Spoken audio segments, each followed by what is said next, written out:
আজ আমি রান্না করব ডাটা দিয়ে আলু দিয়ে ট্যাংরা মাছের পাতলা ঝোল। খুবই মজাদার একটা রেসিপি। ডাটা আর ট্যাংরা মাছ দিয়ে এরকম রান্না করলে একবার খেলে বুঝতে পারবে বন্ধুরা কতটা মজাদার। হ্যালো এভরিওয়ান, আসসালামু আলাইকুম। Welcome back to my channel Zakia's cooking blog থেকে আরও একটি নতুন ভিডিও দেখার জন্য সবাইকে স্বাগত। তো বন্ধুরা, টাটকা টাটকা ট্যাংরা মাছ দিয়ে টাটকা টাটকা ডাটা দিয়ে মাটির চুলায় রান্না করে খেতে যে কতটা মজাদার, না খেলে বুঝতে পারবে না। তো চলো বন্ধুরা, কিভাবে রান্না করি দেখা যাক।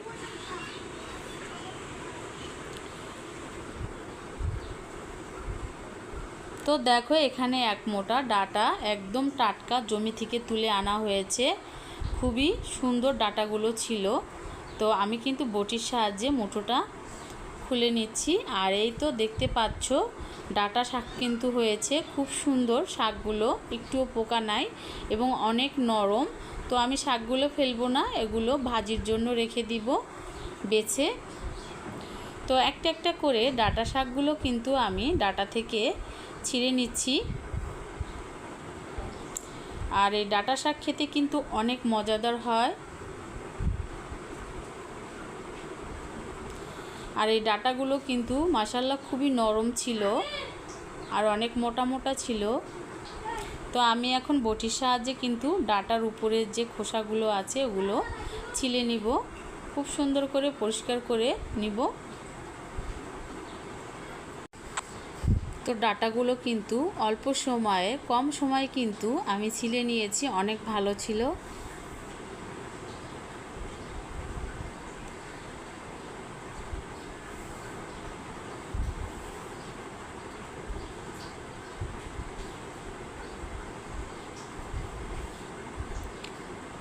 মাটির চুলায় রান্না খুবই মজাদার হয় খেতে। তো যারা গ্রামে থাকো তারা তো জানোই অনেক মজার রান্না হয় মাটির চুলায়। আর অনেক দিন যাবৎ গ্রামের বাড়ি ছিলাম, মাটির চুলায় রান্না করেছি, খেয়েছি, অনেক ভালো লেগেছে। তো দেখো, ডাটাগুলো কিন্তু যেটা মোটা ওটা কিন্তু মাঝখান থেকে একটু ফিরে নিচ্ছি, আর যেগুলো চিকন ছিল সেগুলো কিন্তু আর ফাড়ি নাই, এরকম করে গোটা গোটা করে নিয়ে কেটে নিয়েছি।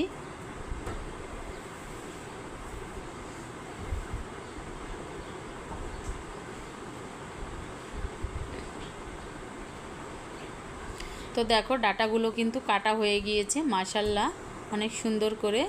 তো এখন কিন্তু চুলায় চলে আসলাম রান্না করার জন্য। আর ডাটাগুলো রান্না করার আগে কিন্তু আমি একটু ভাপ দিয়ে নিব, যেহেতু ডাটার গা থেকে একটু হালকা কাঁচা কাঁচা গন্ধ আসে। সেক্ষেত্রে সব ডাটা কিন্তু এরকম গন্ধ আসে না। তো এটা কিন্তু একটু অন্য কোয়ালিটির ডাটা ছিল, তাই আমি একটু ভাপ দিয়ে নিব।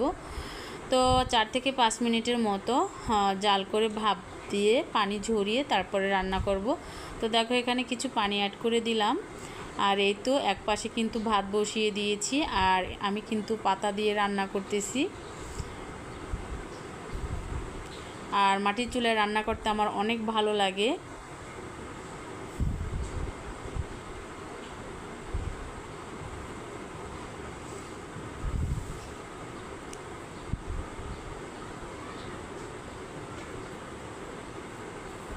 পাটখড়ি পাতা এগুলো দিয়ে কিন্তু রান্না করলাম, অনেক ভালো লেগেছে। তো দেখো, একটু বলক উঠেছে, আর কিছু সময় জাল করে নিব।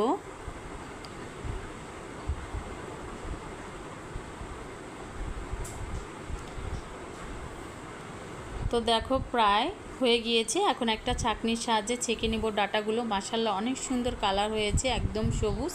আর এই তো টাটকা টাটকা ট্যাংরা মাছ। ট্যাংরা মাছগুলো কিন্তু নদীর ট্যাংরা, একদম তাজা তাজা ছিল কাটার সময়।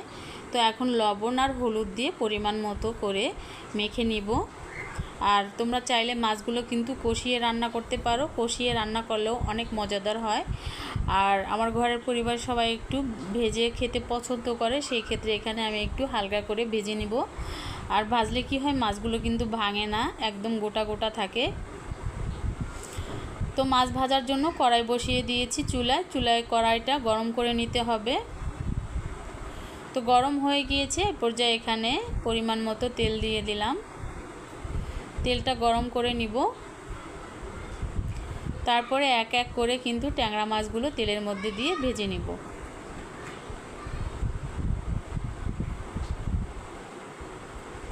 আর ট্যাংরা মাছগুলো কিন্তু আমি বেশি জাল করে ভাজবো না, একদম মিডিয়াম আঁচে ভেজে নিতে হবে হালকা করে।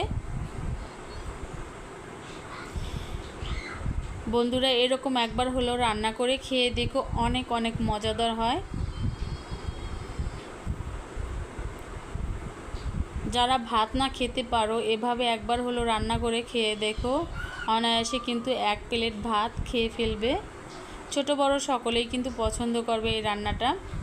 তো দেখো এই পাঁচটা মাছ ভাজা হয়ে গিয়েছে, উল্টি এই পাঁচটাও ভেজে নিব।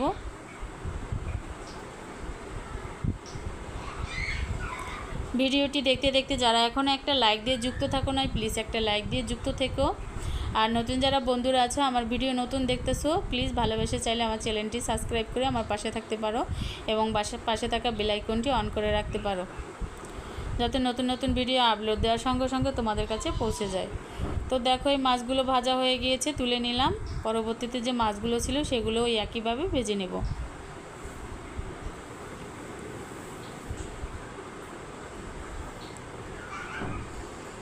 তো দেখো এগুলো প্রায় ভাজা হয়ে গিয়েছে, উল্টিয়ে পাল্টিয়ে ভেজে নিতে হবে।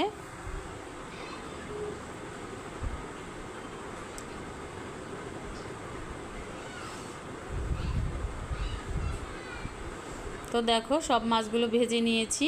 এখন আমি এখানে দিয়ে দিলাম 6 থেকে 7টা কাঁচামরিচ আর বড় সাইজের একটা পেঁয়াজ কুচি, আর দিয়ে দিলাম পরিমাণ মতো তেল। আর আমি রান্নাটা কিন্তু বেশি মশলা দিয়ে রান্না করব না, অল্প মশলায় রান্না করব।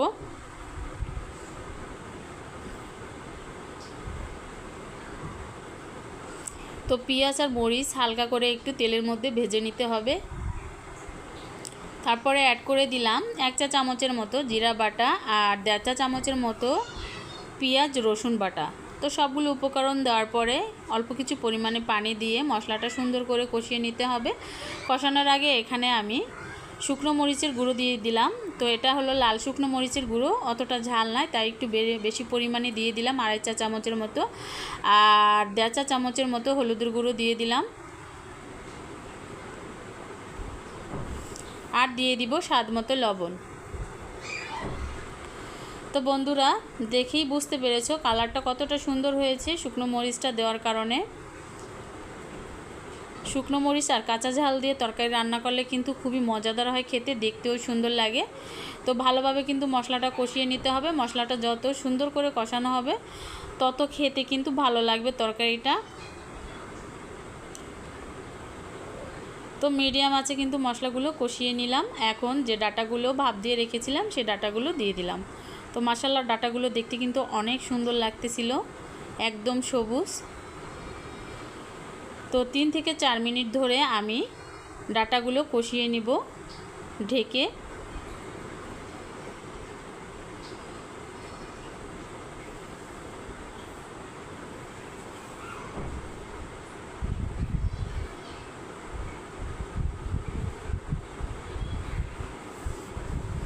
ডাটাগুলো কিন্তু আস্তে আস্তে নরম হয়ে আসবে, আলুগুলো মাখা মাখা হয়ে আসবে।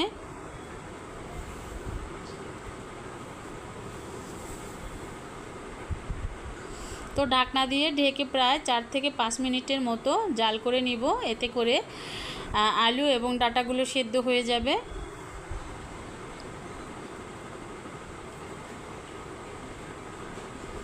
তো ঢাকনাটা তুলে আবার একটু নেড়ে চেড়ে দিব। কিছুক্ষণ পর পর একটু নেড়ে চেড়ে দিতে হবে যাতে নিচটা না লেগে যায়, লেগে গেলে কিন্তু তরকারিটা খেতে ভালো লাগবে না।